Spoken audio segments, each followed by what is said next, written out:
example, at the moment in which I write down my plan, might be that I need plastic for doing certain things, and at a certain point I find out that I don't have plastic and I have to replace it with something else. So the goods that I go to implement together into my production processes are different.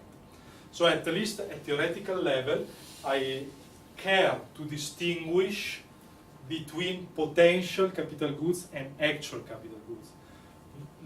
I might not have at disposal all the goods that I think as suitable, so that capital goods remain at potential level, and what I actually implement into the production process is something different that becomes the actual capital goods.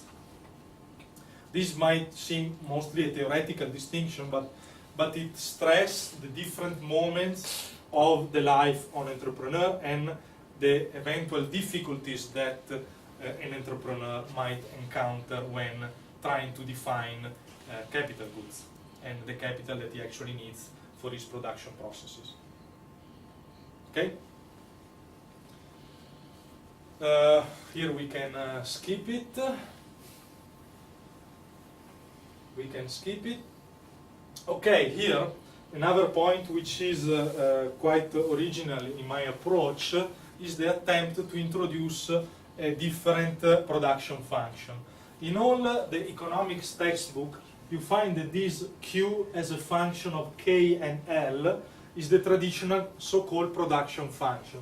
That means the output generated at a certain point is a function of capital and labor. I think that from my discussion you understand that there is no conflict between capital and labor. If you accept my definition of capital goods, labor, that means the human contribution, is just one of the potential capital goods. I might use human features to do certain things into the production process at different levels. At management level, at physical work, at creative level. These are all human contributions, but they are not different from in nature from a physical capital good. Okay? I might need certain, in my production process I might need plastic, but I might need someone that creates something, that uses brain, as I might use people that are actually working in the factory. So to use K and L, capital and labor, as in conflict, I think doesn't really help us to understand the nature of the production processes. In the end, the human contribution is simply a subset of the total definition of capital. Okay? Therefore, I invented this alternative production function. I hope that this is more realistic. So, OX is the output at the end of the production process. X is the final moment at the end of the production process. So O is the output at the end of the production process. And I define it as a function of ON, which is the desired output, the expectations. Of course, what I'm going to obtain at the end is primarily defined by what I want to obtain, my expectations. So we cannot take out expectations from the final result. AC is the actual capital, what I implemented, the capital that I used for the production process. And TF is the time flow. There is nothing happening without time flow. Therefore, for me, the final output is a function of expectations, what I want, actual capital, the goods that I combine together in order to get my output, and the time flow. Okay? Of course, this definition doesn't need to be taken in a deterministic way. That means define certain expectations, I must obtain a certain output. Because of the time flow, everything can happen in the meantime, in between. Clear? So not necessarily I will obtain what I want to do given the certain conditions that I put at the beginning of the production process. So this function is to be understood in a non-deterministic way, not like the function that I defined before. Move on. Move on. We skip all this. Skip. Okay. So far is clear the path that we have developed: human action, entrepreneurship, innovation, the need of capital, and capital as the outcome of hermeneutical processes. My mind engaged with reality. I think we go for another like 15 minutes, then we have Q&A for another 15 minutes. 15 minutes, okay. So, capital, hermeneutical processes in order to identify the things that I need in order to achieve my final ends. Okay? So capital is none other than the result primarily of hermeneutical processes. The identification of what I need to achieve my end is primarily a process coming from my mind looking into reality. Okay? Clear? And now I was requested to spend some words on business cycles. Economists usually look at economic fluctuations, so what we define as a business cycle, from a macroeconomic perspective. When you read on newspapers and magazines about crises, about depressions, usually the discussions evolves around the GDP, right?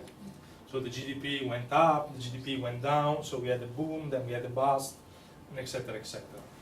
But just looking at GDP, we are not able to appreciate the micro foundations behind fluctuations. So the role of acting men. As we will see in a while, business cycles are related with entrepreneurship and capital for as we define them so far. And this is actually a point that differentiates me from the traditional members of the Austrian School of Economics. I believe that at a certain extent, business cycles are unavoidable. To make it short, for the traditional members of the Austrian School of Economics, business cycles, boom and bust, happens only when government manipulate the money supply via interest rate.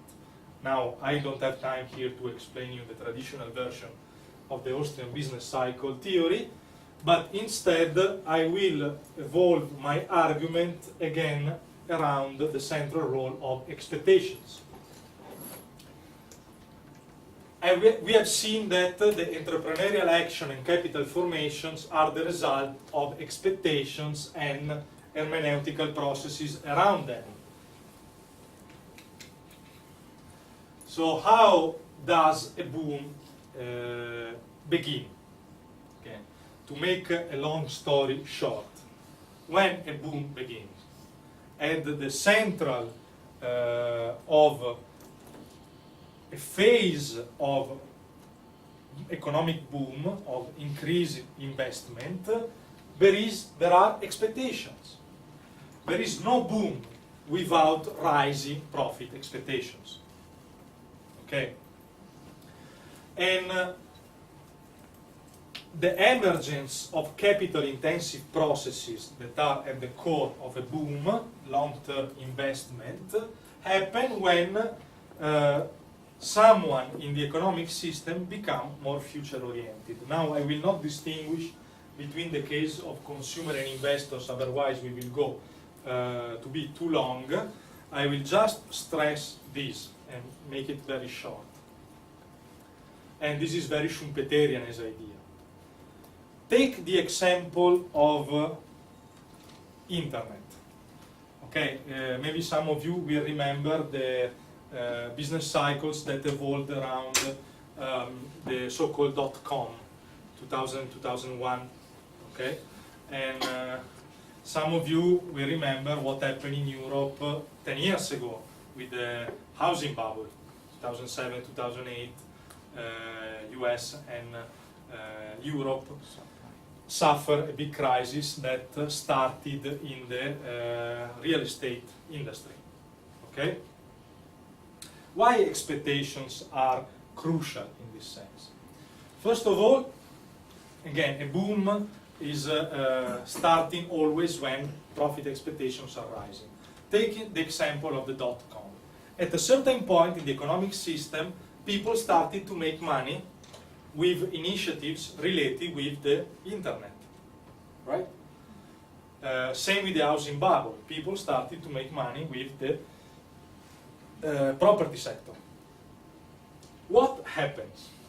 Or we can take an example around 300 or 400 years ago in Holland, people made money with the tulips. Okay, this is always the example of the first historical record of a speculation bubble. It happens that because we are, as human beings, oriented toward being better off, that in the economic environment take the shape to look for more profits, economic profits, when we perceive that in a certain industry there are opportunities for making more money, we are naturally attracted toward that industry. Okay? And the fact, what the Latins say, historia magistra vitae, which means history is a teacher of life, is probably the biggest misunderstanding of the history of mankind, because we are always doing the same identical mistakes. We didn't learn anything from history. We have at least 400 years of business cycles happening in the same way. So we should have learned something, but it seems we didn't. Why this profit expectation at a certain point becomes turn out to be a bubble? Because the first initiatives, economic initiatives that are related with a certain boom are usually sound initiatives, come from people that are related with that industry, that understand economic behavior, that understand a certain mechanisms, and they start investment projects that will turn to be successful. But usually the secondary wave of investments coming from a wider number of people comes from people that just try to follow the trend. So people that are not really experienced with certain economic dynamics. And together with this, usually the fever for profit affect also the banking system, which without certain institutional frameworks usually try to support these booms with the creation of artificial credit. I give you a very simple example. At the moment in which everybody was buying a house in Europe, and so also in my country, in Italy, I had banks calling me, offering me money. So, you want money to go to holiday? We give you 5,000 euros with very good, convenient interest rate, 0.5%. So really, I have a different attitude personally. I usually go for holiday if I have money. If not, I just stay home. I'm perfectly fine with that. Oh, but you are stupid, conservative. Now the world changed. You should use this credit and go leisure. I prefer to be a conservative. Sorry, I like the concept of sound money. You know, if I have money, I do something. If I don't have, I don't feel like I don't feel safe in doing.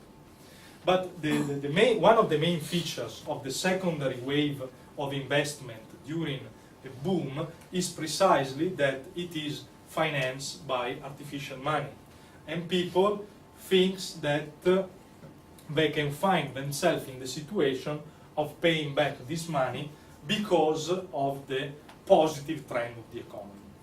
And this turns often not to be the case.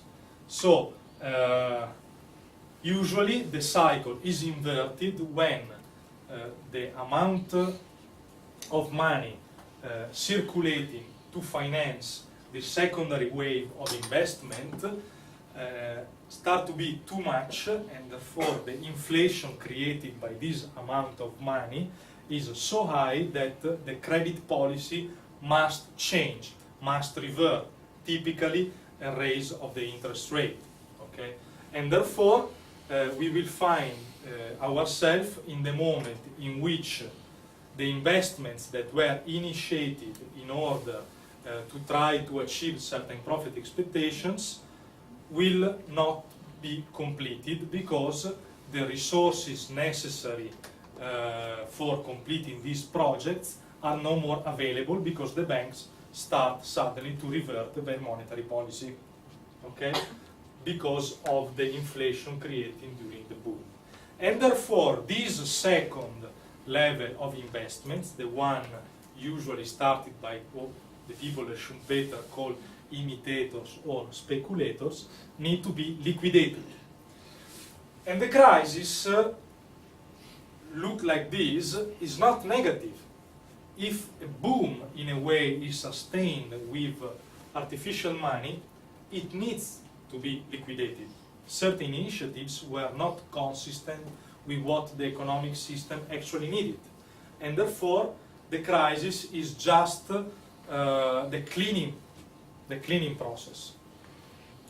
And this, in a way, will always happen, I believe, even in, of course, it can be mitigated with a certain institutional framework from the monetary system. For example, if we were living in a system of gold standard, so with sound money, the possibility for banks to inflate or for government to inflate would be very limited, and therefore the extent of a potential bubble will be naturally limited. But in a way, every kind of investment initiative will be followed by an investment fever. And this fever will need to be liquidated in order for the economic system to adjust to its structural conditions. With this, I close also on business cycle. 15 minutes. We can open the Q&A. Thank you.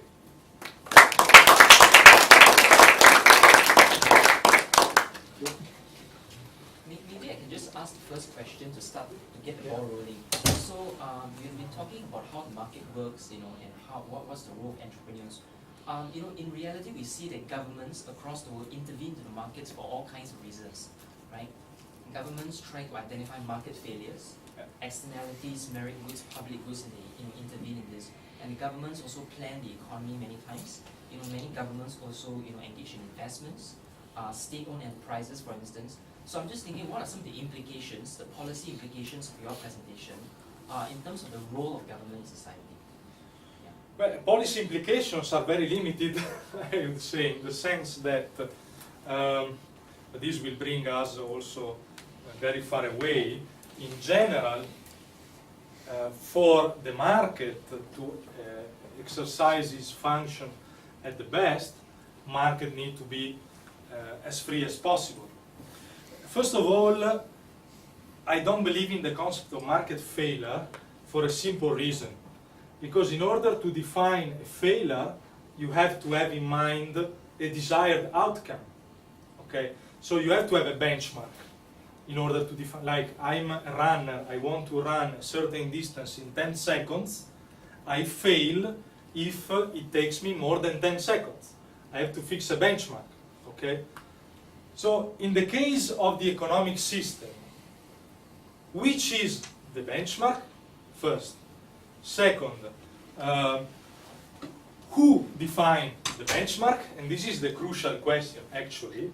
I believe that because of the nature of our information, the nature of our knowledge, the best way, to make it simple, we all have our plans, and our plans can be conflictual at a certain point. We can have contradictory plans among us. If we interact among us, we can discover each other, and exchange information in a way in which our plans can become more mutually consistent. Okay? But if someone else intervenes from outside, this in a way create an obstacle to this information transmission, to this mutual discovery. And therefore the mechanism of plans adjustment will become slower or even will not be possible at all. This doesn't mean that the market process creates heaven. This has to be very clear. With free market advocates, we don't believe that leaving the market free, we will live in a sort of terrestrial paradise. This is not what we try to achieve. We simply believe that the general outcome that can be determined by free market interaction is better than the outcome defined by a central planning. And better outcome means that the level of mutual consistence of individual plans is higher. For sure, some expectations will be always frustrated. We will all do mistakes, but this is in a way related with the nature of our knowledge, with our human nature. We are imperfect by nature. Of course, the more we interact with others, the more we can discover things that we don't know and therefore adjust ourselves to the others. This is simply what the best I think that we can achieve as human beings. Historically speaking, if we look at all the attempts, the central planned attempts to build an heaven on earth turn out to be a big hell. Look at the USSR or look at Venezuela nowadays. Others? How would you expect or recommend entrepreneurs to use their understanding, if they don't, for those who have the understanding of the business cycle? For sure, economists should not advise business people. Usually, they are not good advisors. You think, and the amount of money that Keynes lost because of the 1929 crisis, and he was the most celebrated economist of the time. But in general, and I would say to be against the cycle. So what I do in my business, in example, what I advise my customers is when, because it takes time from the moment in which they purchase machines from me to implement their production process until the moment in which they will actually obtain a result. What I suggest is to be conservative, not to expand when everybody is expanding, but try to invest when everybody is losing. Because when everybody is losing, if you invest when everybody is losing, at the moment in which you start to collect the result of your investment, probably the cycle turns, and you will be the first in getting the positive result of a new wave. When everybody is investing, most probably there will be a bubble, and therefore everybody will suffer crisis. So this is I think the most sound recommendation that I would give from my business perspective and my theoretical background.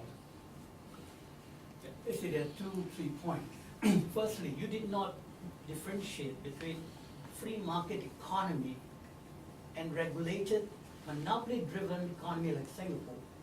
Now, this was not the scope of the lecture. yeah, but when you talk about entrepreneurship, you must look at definition because you go on goods, not services. Whereas you see the services angle, like Uber, Airbnb, that disrupt the government's regulatory framework is on services.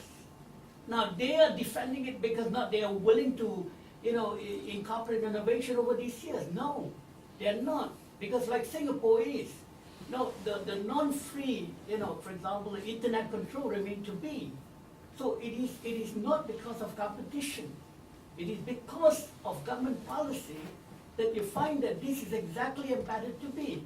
Likewise, you give a reference in terms of orchard business opening up, eateries and things like that. Those are businesses. These are not entrepreneur on the basis of innovation, which must be technology driven. I gave different definitions. Yeah, I know. No, the earlier one you give reference on that. Yeah, I gave a different. I said that there is a kind of entrepreneurship that regards all the kind of economic initiatives that are set in motion in order to achieve a profit, following a certain alertness. And then I said, among them, there are certain initiatives that, because of their characteristics, will bring revolutionary consequences into the economic system, and we can label these initiatives as innovations. This is what I said. Yes, I have two questions. Yeah. First one is, I understand that your business cycle theory is related to expectations. Yeah. So, in that case, how does your business cycle theory differ from the mainstream or the Keynesian one, which is also about expectations, where investors all of a sudden are spooked by animal spirits? And the next question is, one is in your view the economy going to crash? I think I'm not going to answer to the second because I'm not a fortune teller. I was recently interviewed on this topic by Portfolio, which is Emirates magazine. They asked me about this and I gave the same answer. I believe that as economists, to answer first to the second part, we should say that given certain conditions, like given certain regulations, certain framework, certain policies, we might see a crisis to happen. But to be able to precisely foresee when this is going to happen and the intensity of this, I think, is more into the sphere of fortune telling than of economic science.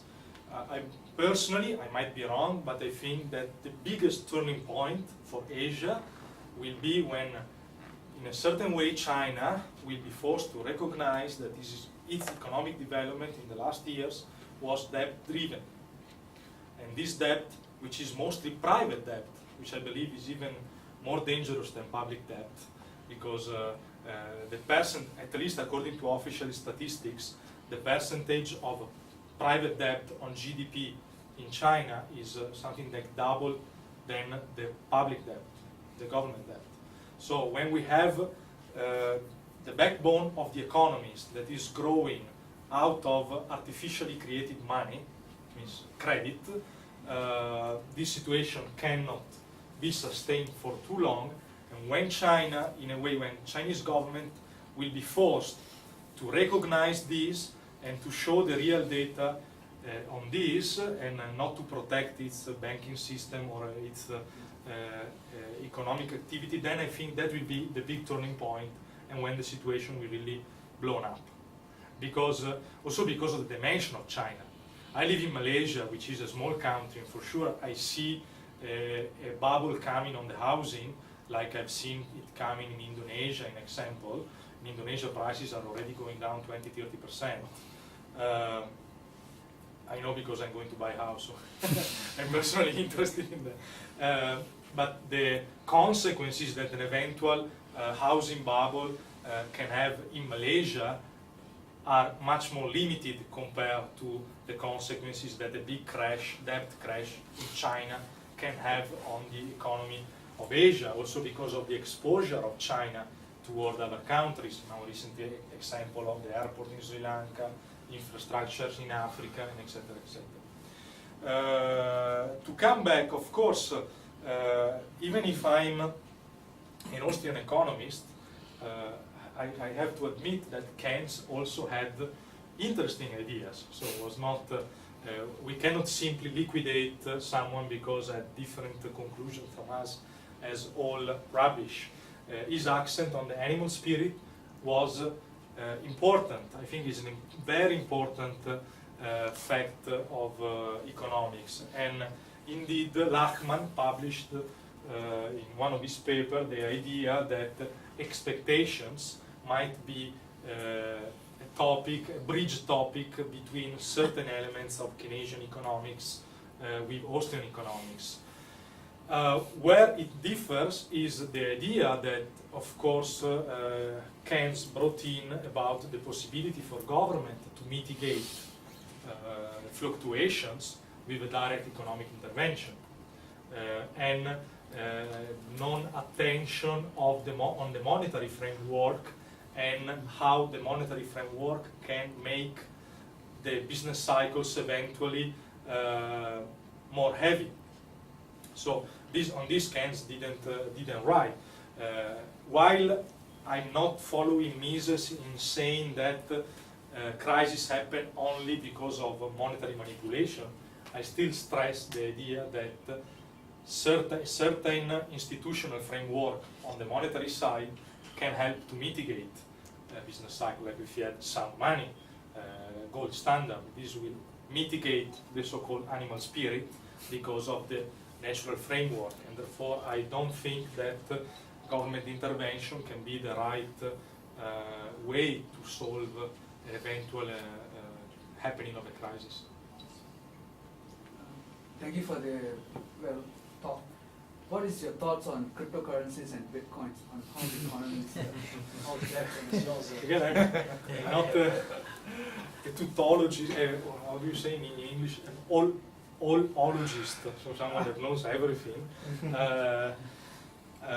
I'm not much into bitcoins, even, but this is because of my conservative nature. I look at the phenomenon with great interest. Personally, I believe the following. First, is a very interesting phenomenon because it is the proof that the government monopoly on monetary emission and monetary creation can be challenged. So I think this is the biggest good thing that I see in Bitcoin. It's not a natural money as it is defined by Menger, like gold, in the sense that it doesn't come from the bottom, like it was for gold and silver at the beginning of the history of mankind.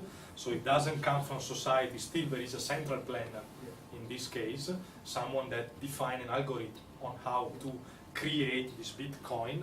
So still has this kind of limitation for my ideal perspective. But the most interesting thing is that it is a challenge to the government monopoly. And this is terribly exciting. Someone that is challenging. Imagine, I mean, we all grew up with the idea that only government print money. And nobody else can challenge it. We all know that we are using currency that in itself is worth nothing. It's a piece of paper only. But because government says that the piece of paper is worth $50, then we all accept that. Okay. And here we have a case in which someone is saying, I'm doing the same. I'm issuing something with a value.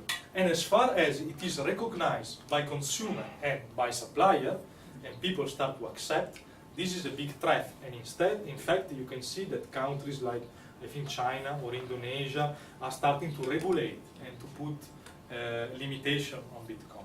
So this is very interesting. I think that maybe now we are experiencing a bubble on the value of Bitcoin. So I think it's $7,000 for a Bitcoin.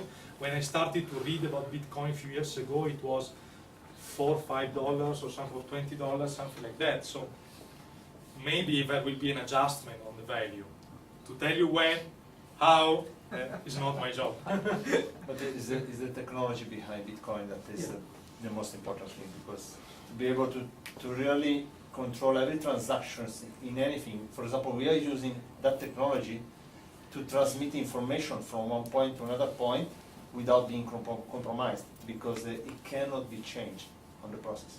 So logistic, everything can be changed radically by using blockchain. I'm more a theoretical person, so the thing that excites me more is the challenge to government monopoly.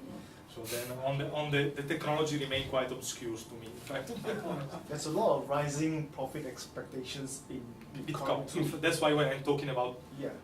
I believe personally that we are experiencing a bubble in Bitcoin. Yeah, but there's artificial money as in credits and institutional money that they are created in the system, actual financial system, are sipping in.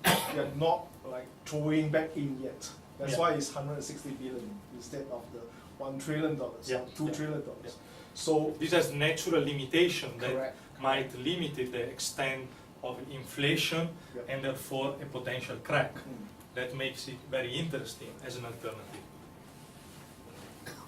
Actually, I have a question. Because you talk about entrepreneurship, Yeah. you talk about capital and how it's formed. Why don't you just go full on and address what is the role of entrepreneurs in the economy? Is everything, I could say, in the sense that if we look at the beginning when I said that in a way we are all entrepreneurs of our life, that means we are all trying to get better off and using a certain set of means, which means capital goods, in order to achieve our ends, that can be even finding a partner. In a way, there is an entrepreneurial nature of human action that makes entrepreneurship as the basic foundation of daily life. Yes, because our action being purposeful, we are all engaged into entrepreneurial actions. Looking into business, entrepreneurs are the important vehicle of transmitting information, because in the moment in which an entrepreneur, a Kirchnerian entrepreneur, is exploiting previously unexploited profit opportunities, is telling to others that there are profit opportunities there, and others are running after it, and therefore, in a way, is reducing the level of ignorance in the market. Because something was unnoticed before, someone entered and noticed it, this means that the level of general ignorance is somehow reduced or anyway changed. So entrepreneurial role is key, first of all, in reducing the level of ignorance in the market, which means transmitting information. When we go into the Schumpeterian entrepreneur, the one that brings radical change in the economic system, this is the basic driver of economic development for how we know it. And usually people that were able to do so are people that are investing all their resources and all their mind on an idea, and in this way they are radically changing our daily life. So I would say that there is nothing without entrepreneurship and entrepreneurs. But one question is, for your this subject you're talking about is to help the entrepreneur to know about them, or for yourself to earn money. How are you going to sustain by sharing thing? Is you're not investing in helping the entrepreneur in a startup or vice versa? How are you going to survive for yourself? No, I don't understand. My No, for a company. I mean, you're doing a non-profit organization, right? yes. So how you are going to help a lot of people? Myself or Oh, no, general? The General. Okay. Someone involved in non-profit How to organization. how to help the young startup in their businesses? Because you tell me, yeah, this is the basic information that you know. But how for us, is for the young startup, because I'm their mentor. I'm training 5 young startup. You are a trainer. I'm a mentor, and I'm also got around 5 businesses. Okay. Yeah. So mostly helping them. They want to see money coming in, at least some money coming in. Yes. Not just knowledge. Knowledge is one thing. Yes. And then? Mostly it's for yourself. Is how can you, when we come for your lesson, how can you help the audience to Well, grow a business? Well, no, that is not just no, theory, whatever. I'm a researcher, I'm a professor, I'm defining theoretically entrepreneurship. So I'm trying, actually my focus is to try to give a label to define something that is already there. Scientists, I believe, are not necessarily discoverers of things. They just put in front of everybody something that is already there, and they label it. Look at what Aristotle do. This is a theoretical work. I'm not helping anybody. No, please, I don't want to. I don't want to help anybody to make money, in the sense that I'm not good at that. Okay. I work as an employee in a company. Can I just throw you Sorry, that will be the last question. Okay. Thank you. very theoretical questions. You're talking about expectations, especially in the boom. What about in the bust? If I'm a third wave or even second wave of investors who are using artificial money to buy house, on a high loan basis to buy $1 million. Yeah. At a certain point, a tipping point, where the collective consciousness is it's time to save money instead of spending money, and that will be the tipping point of that cycle, and we will see certain symptoms of going downwards towards the bust. Is that correct from my perspective? Yeah, in a way that is a consequence. The first, I think, is the the tightening of the monetary policy, of the credit policy, and as a consequence, there is a new conservative mood coming into the economic system, and this might even make the cycle worse. I give you an example. If you walk into Malaysia, people are convinced to be poorer than a few years ago. But if you look at the actual statistics of their income, they are not. But for a certain reason, because in example government introduced GST and this was perceived psychologically very negative, in a very negative way, people perceive themselves as poorer. Even if we look at numbers, they are not. Their purchasing power is higher compared to a few years ago. But of course, because of their perception, and this is you can see how expectations and perception is important, they are not spending as they were doing a few years ago, even if they could. So the consequences are rather on the subjective perception of things rather than on the objective situation of people. So you can see how the psychological perception can affect the economy. So thank you very much for coming down today. We have, just a reminder, we have an event on the 16th of December, which is a film screening on solving global poverty. So it will be here, at least in this building. So we look forward to seeing you. If you have any questions, do stay back. You can talk to some of us. And yeah, so thank you for coming. Yes, and copies of the books. Sorry for the promotion. I had to try to sell it. No, I was just, I didn't get your name. Poverty Inc. Robin Vick.